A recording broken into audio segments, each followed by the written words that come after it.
संभाला केसरिया वाला धोती हल्का में हल्का संभाला केसरिया वाला नचतारू हिलाई के कमर दे दे बूटा हो जाई समर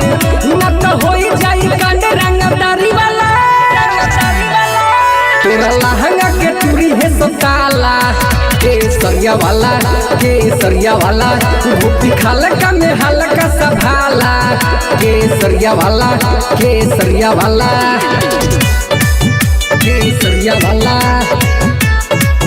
तोरा लहंगा के चूड़ी है सताला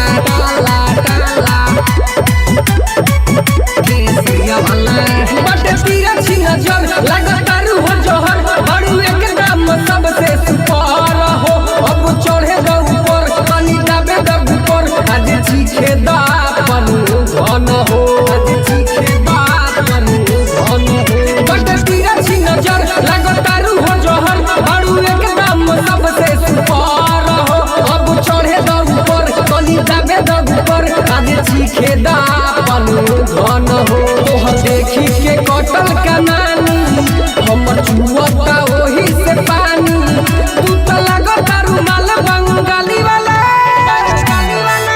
तोरा लहंगा के चूड़ी है सताला केसरिया वाला धोती हल्का में हल्का संभाला केसरिया वाला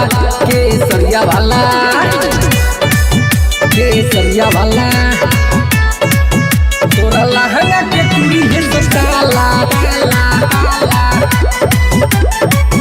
केसरिया वाला नहीं लाई तू कमर तो मचा दी गदर न तो होई हंगामा बाराती में चैनपुर झरी हई पुरानी बाजार छोड़ी नाज के राती में नहीं लाई तू कमर तो मचा दी गदर न तो होई हंगामा बाराती में चैनपुर झरी हई पुरानी बाजार छोड़ी नाज के राती इहाँ चलेला होनी के चलती तोला छोड़ी ना करबू जे गलती जनी बुझी हम तू हम के कबाड़ी वाला तोरा लहंगा के चूड़ी है सताला केसरिया वाला धोती हल्का में हल्का संभाला केसरिया वाला महाकाल रिकॉर्डिंग स्टूडियो केसरिया।